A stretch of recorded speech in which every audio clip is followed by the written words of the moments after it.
हाय दोस्तों, मैं विकास स्वागत करता हूँ आप सभी का आपके अपने चैनल हेल्पिंग हैंड फॉरएवर पर। दोस्तों, एंजल ब्रोकिंग जिसका आईपीओ पहले से ही काफ़ी कमज़ोर लग रहा था और इसकी लिस्टिंग भी काफ़ी डिस्काउंट से हुई है। ये अपने इशू प्राइस से नीचे ओपन हुआ है।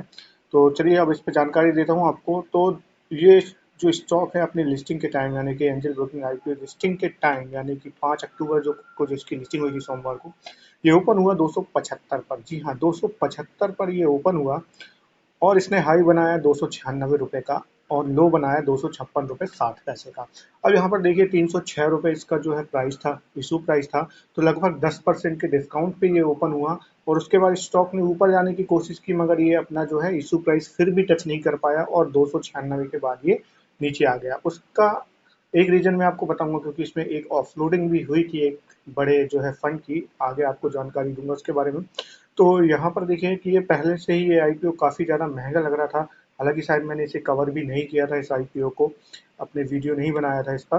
तो अब आपको बताता हूँ कि किस फंड ने। तो जो बीएनपी पारिभाष आर्बिट्रेज, जी हाँ, बीएनपी पारिभाष आर्बिट्रेज जो कि 50% अपनी 50 यानी कि इनकी जो होल्डिंग है उसका 50% इन्होंने जो है सेल कर दिया है इसमें।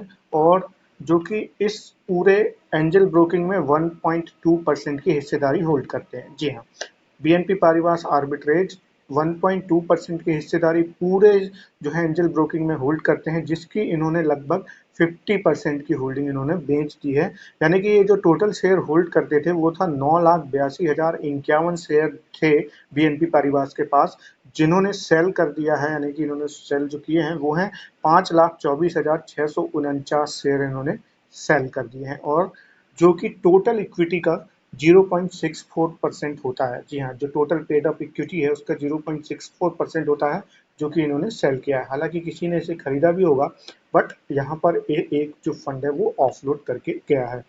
इनका जो प्राइस था सेल करने का वो 280 रुपये 13 पैसे थे। और जहाँ तक अनुमान लगाया जा रहा है कि ये जो शेयर उन्होंने आईपीओ का जो इशू प्राइस है उसी में लिया होगा, तो 306 के बाद उन्होंने 280 13 पे 50% अपनी जो है, क्योंकि खराब हुआ है इसका लिस्टिंग, तो यहाँ पर उन्होंने लगभग बेच के निकल गए हैं।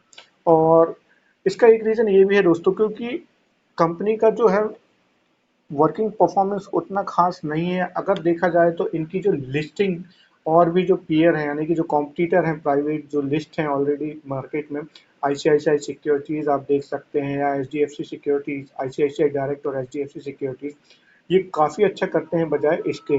अगर आपको मैं रेवेन्यू वाइज बताऊं तो रेवेन्यू वाइज में आईसीआईसीआई और एचडीएफसी, आईसीआईसीआई टॉप पे आता है, एचडीएफसी इसके ऊपर ही आता है, और ये लगभग 5वें या 6वें नंबर में आता है रेवेन्यू टर्म में। उसके बाद अगर क्लाइंट वाइज बताऊं तो क्लाइंट वाइज भी ये 5वें नंबर पर आता है। अगर क्लाइंट वाइज आपको बताऊं तो सबसे पहले जीरोधा आता है, उसके बाद आईसीआईसीआई डायरेक्ट आता है, देन अपस्टॉक आता है, और फिर चौथे नंबर पर आता है एंजल ब्रोकिंग। सॉरी, चौथे नंबर पर आता है ये client wise, active client wise भी। तो उतना कोई खास इनका परफॉर्मेंस देखने को नहीं नजर आ रहा है, और 306 मुझे पर्सनली बहुत ज़्यादा ये प्राइस लग रहा था।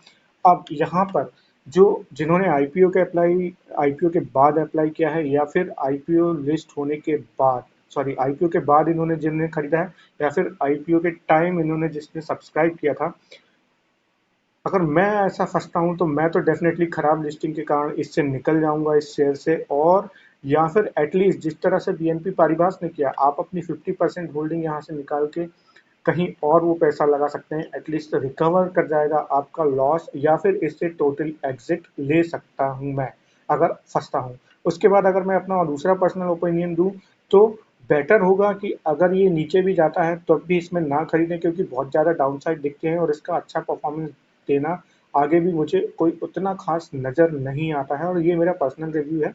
किसी भी प्रकार का आप अगर इन्वेस्टमेंट चाहते हैं करना तो अपना एनालिसिस कर सकते हैं और अपने फाइनेंशियल एडवाइजर की सलाह जरूर लें। और जहां तक मुझे लग रहा है तो ये स्टॉक लगभग 200 से 225 तक का जो है नियर टर्म में ये टच कर सकता है इस प्राइस को भी। और कुछ अचंभा नहीं होगा अगर ये 200 के नीचे भी चला जाए आने वाले टाइम में।